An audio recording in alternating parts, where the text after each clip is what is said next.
हर बार heart beat तेज़ होने को हम हार्ट अटैक या फिर कार्डियक अरेस्ट का सिम्टम नहीं कह सकते। हो सकता है कि आप सफ़र कर रहे हो हार्ट पल्पिटेशन से। हाँ, एक ऐसा कंडीशन जिसमें हार्ट का बीट बहुत ज़्यादा तेज़ हो जाता है। लेकिन अजीब बात तो यह है कि इतनी आसानी से इसको हम कंट्रोल कर सकते हैं, उसके बाद भी कोई भी इसके बारे में बात नहीं करता। कोई बात नहीं, मैं बताता हूँ इस वीडियो में कि हार्ट पल्पिटेशन क्या होता है और इससे कैसे बचें और कंट्रोल कैसे करें।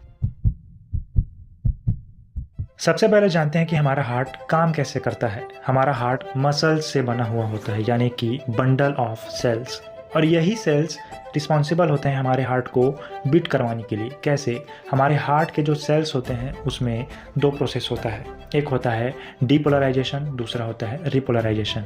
अब ये डीपोलराइजेशन और रिपोलराइजेशन क्या है उससे पहले समझते हैं कि पोलराइजेशन क्या है। जो पोलराइजेशन प्रोसेस होता है उसका मतलब होता है चार्जेस को सेपरेट करना बैलेंस्ड वे में। तो ये जो सेल मेम्ब्रेन है उसके बाहर का जो एरिया है वो है एक्स्ट्रा सेलुलर, और सेल के अंदर यानी मेम्ब्रेन के अंदर का एरिया है इंट्रासेलुलर। इंट्रासेलुलर और एक्स्ट्रा सेलुलर के बीच जो चार्जेस का सेपरेशन है उसको बैलेंस करना पोलराइजेशन है। अब जब हार्ट को एक्टिव स्टेट में जाना होता है, जब हार्ट को बीट करना होता है, तो वो डीपोलराइजेशन करता है, यानी कि जो पोलराइज्ड स्टेट है उसको वो तोड़कर डीपोलराइज्ड स्टेट में ले जाता है। जो प्लस चार्जेस हैं कैल्शियम आयन और सोडियम आयन के, वो इंट्रासेलुलर में जाते हैं एक्स्ट्रा सेलुलर से।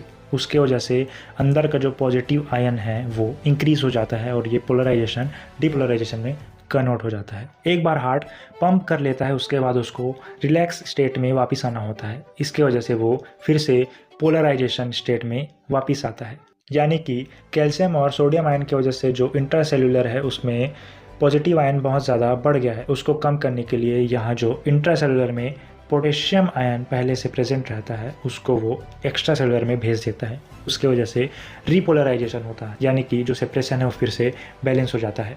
और जो रिलैक्सिंग का टाइम होता है वो जितना नीडेड रहता है उतना होना बहुत ज़रूरी है, और यही ज़रूरी चीज़ जब ना हो तब हार्ट पल्पिटेशन का कंडीशन आता है।